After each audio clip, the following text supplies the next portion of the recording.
bonjour. Aujourd'hui, on va voir la stratégie dite Momentum. Donc, on va voir ce que c'est. C'est une stratégie qui s'appelle aussi Trend Following ou Force Relative.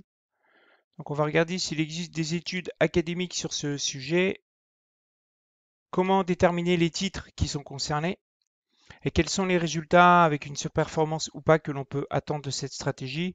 Est-ce qu'on peut construire des portefeuilles dédiés et quels sont les risques associés? Alors pour pouvoir alimenter cette vidéo, je me suis inspiré des écrits de Damodaran, qui est donc un professeur qui enseigne la finance en fait d'entreprise à New York. Il fait partie des pointures mondiales puisqu'il a fait beaucoup de livres sur le sujet. Il y a beaucoup d'écrits de sa part. Donc je vous ai mis ici le livre qui est sorti en 2004, qui s'appelle Investment Fables, qui parle des 15 stratégies qui existent sur les marchés financiers. Il y a notamment la stratégie Momentum qui est présentée en 50 pages. Donc je m'en suis inspiré ici pour vous présenter cette vidéo. J'ai utilisé aussi des articles sur son blog qui est ici où il publie à peu près une cinquantaine d'articles par an depuis 2008. J'ai aussi utilisé une étude issue du marché russe, une étude de 2015. Je vous ai mis ici la couverture de l'étude. Je vous mettrai aussi ce lien pour avoir directement accès à l'étude dans la barre de description de la vidéo. Donc ce document en fait renvoie aussi vers d'autres études que je détaillerai un petit peu plus loin. Alors la stratégie Momentum, c'est quoi? Quelle est la thèse? Donc la thèse, elle est simple, c'est que les titres qui ont augmenté par le passé ont de fortes probabilités de continuer à monter. Et donc inversement pour les titres qui ont baissé. Donc l'idée, c'est de se construire des portefeuilles avec cette thèse. Donc cette stratégie, elle a comme caractéristique le fait que c'est une stratégie de foule. Il faut suivre le flux. Et il y a donc une notion d'urgence puisque le temps est compté. On a peur de louper le mouvement qui est déjà lancé. Alors voici les trois fondements de la stratégie Momentum. Donc le premier, c'est que les intervenants, ils apprennent lentement. Donc il y a une sorte d'inefficience des marchés qui fait que les nouvelles qui arrivent sur les marchés financiers mettent du temps à être intégrées dans les cours. Donc ça fait que le mouvement qui est déjà lancé, en fait, continue et de façon diffuse. Les intervenants se copient les uns les autres, donc ça c'est un biais cognitif qui est connu, hein, c'est le biais de conformisme, où en gros vous achetez ce qu'a acheté le voisin, qui lui-même a acheté ce qu'a acheté son copain, qui lui-même a acheté, etc. Donc ça c'est un effet moutonnier de foule qui entretient en fin de compte les mouvements. Le troisième fondement, c'est que le passé récent a un impact plus fort que le passé éloigné. Donc ça c'est avéré, hein, parce qu'il y a des études cognitives qui le montrent, c'est le biais de représentation. Ce qui veut dire que les décisions des intervenants vont être très réactives lorsqu'il y aura une information qui aura un passé récent. Donc comment mesurer le momentum? On va part des graphes. Donc là, l'interprétation est visuelle. C'est assez facile. Donc là, je vous ai mis les deux graphes qu'il y a dans le bouquin de Damodaran. Ou alors, vous pouvez faire tout simplement par des mathématiques avec traitement des informations de prix. Donc là, l'interprétation, elle est factuelle. Vous avez un chiffre. Si c'est positif, c'est que ça monte. S'il est négatif, c'est que ça baisse. Donc vous avez de nombreux indicateurs techniques qui travaillent ce sujet. Donc il y a la force relative, les intégrateurs de prix avec les moyennes mobiles, etc. Des fois, ça intègre aussi des volumes pour pondérer les prix. Je vous invite à aller voir Internet pour avoir plus de détails sur ces indicateurs techniques. À la recherche des preuves. Alors, il y a peu de théories associées à la stratégie Momentum. Par contre, il y a eu énormément d'observations qui ont été faites sur des études de prix passés. Alors attention, ce que je vais dire là, c'est bien des résumés d'études qui sont hyper complexes, mais c'est pour vous donner des éléments de réflexion avec des tendances qui sont affichées. Donc en 1993, il y a eu une étude qui a été faite sur le marché US de 1965 à 1989, où en gros ils ont étudié le marché en prenant en fin de compte les tendances en cours depuis 3 mois. Ils ont acheté les titres qui étaient en tendance haussière depuis par exemple 3 mois jusqu'à 12 mois et ils les ont gardés jusqu'à 3 mois à 12 mois. Donc le titre qui était en tendance depuis 6 mois, ils l'ont acheté et ils l'ont gardé 6 mois. C'est une sorte de buy and hold en fonction de la durée de la tendance au moment de l'entrée. Et là, ils ont observé une surperformance statistique qui peut aller au maximum, selon les mois, jusqu'à 1,49% par mois. En 1999, il y a eu le marché émergent qui a été aussi étudié avec une observation statistique aussi positive. En 2013, le marché US a été retraité avec une profondeur sur plus de 200 ans. Donc il y a eu là aussi une observation statistique positive. Et en 2013, d'autres marchés ont été regardés comme les indices, les devises, les obligations, les matières premières. Donc là aussi, il y a eu des observations statistiques positives sur la stratégie momentum. Et sur le marché russe, avec une stratégie momentum sur 500 actions, donc l'étude elle est de 2015. Voici le graphe qui est assez parlant, c'est pour ça que je vous le mets directement. Je vous mets ici la description de comment ça a marché.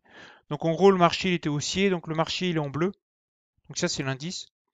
En rouge, vous avez le portefeuille, en fait haussier. Donc là, comment ils ont fait? C'est écrit là. Ils ont pris en fin de compte les titres les plus haussiers au bout de 6 mois. Les plus haussiers, ils les ont mis dans le portefeuille. Ils les ont équipondérés et ils les ont revendus au bout de 6 mois, etc., etc. Donc ils ont roulé la position comme ça pendant en fait des dizaines et des dizaines d'années. Donc on voit que là, en fin de compte, on superforme le marché de façon assez forte, puisqu'on a une échelle log ici, au bout de plusieurs dizaines d'années. Après, pour ici la courbe verte, donc là c'est la même stratégie en portefeuille. Donc là c'est un portefeuille, mais un portefeuille de vendeurs à découvert. Donc là ils ont pris les titres qui étaient les plus baissiers, ils les ont vendus à découvert pour les racheter au bout de 6 mois. Donc voilà ce que ça donne. Donc ça sous-performe le marché puisqu'on est en marché haussier.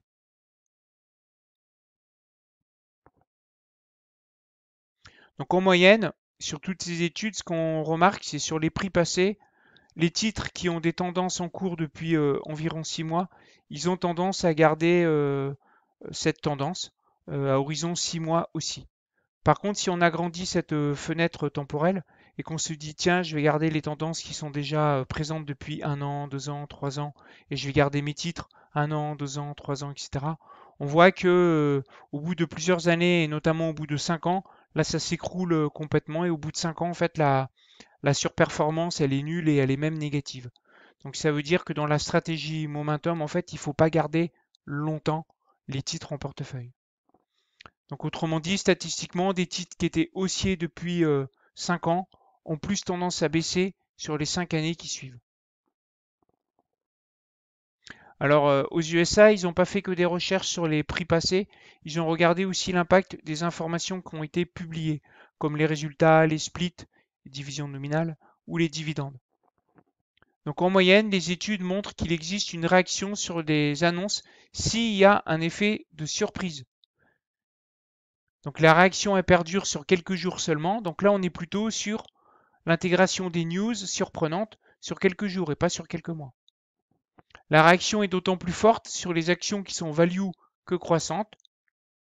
Et la réaction, elle est d'autant plus forte sur les actions qui ont des forts volumes. Donc si vous avez une action value qui se traite déjà à fort volume et qui annonce des résultats qui sont très largement supérieurs au consensus, alors vous allez avoir très probablement une réaction forte du marché.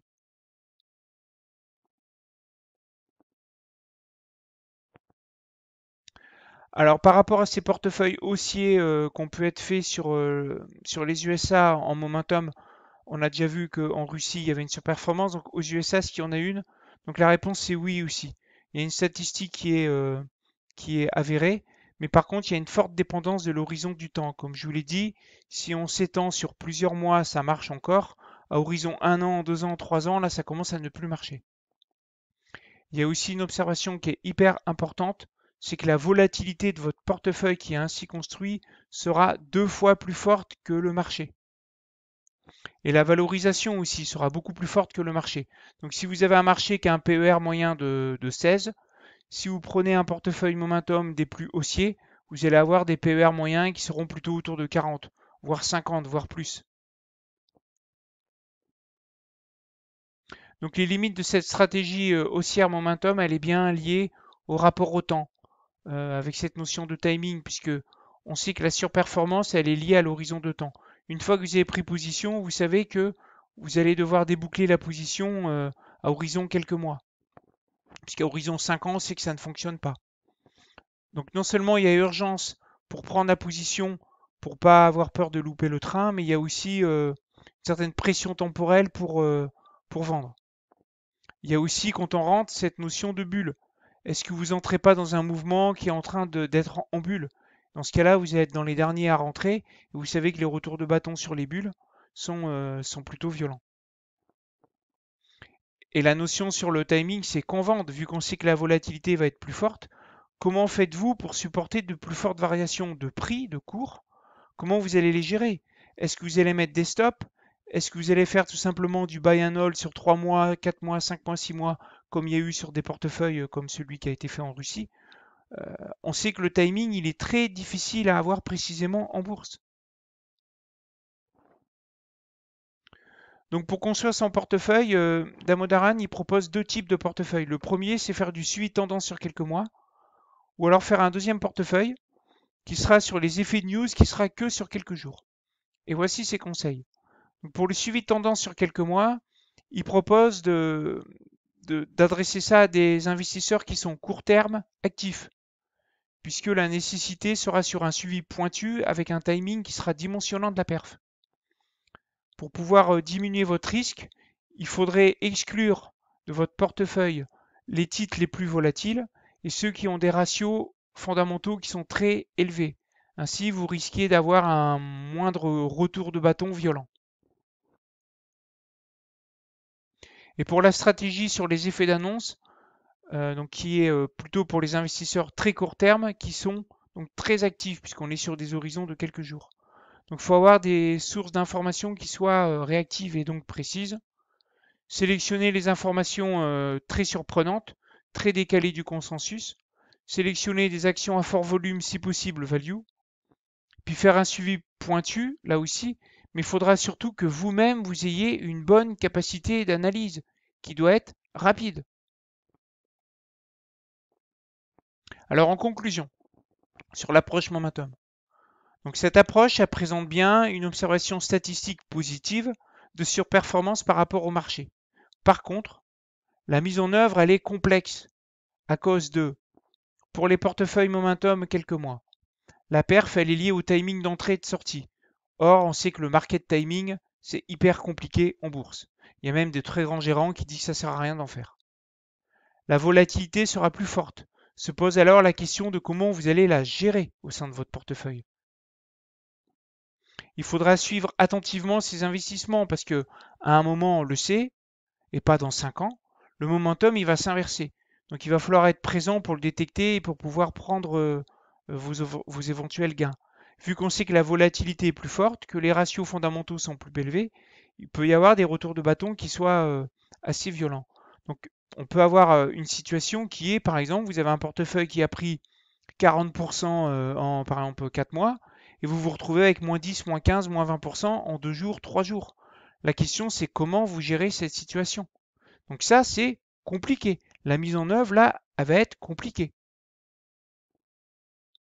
Pour les portables de news sur quelques jours, donc la perf, elle est liée sur la qualité des news et sur votre capacité à analyser.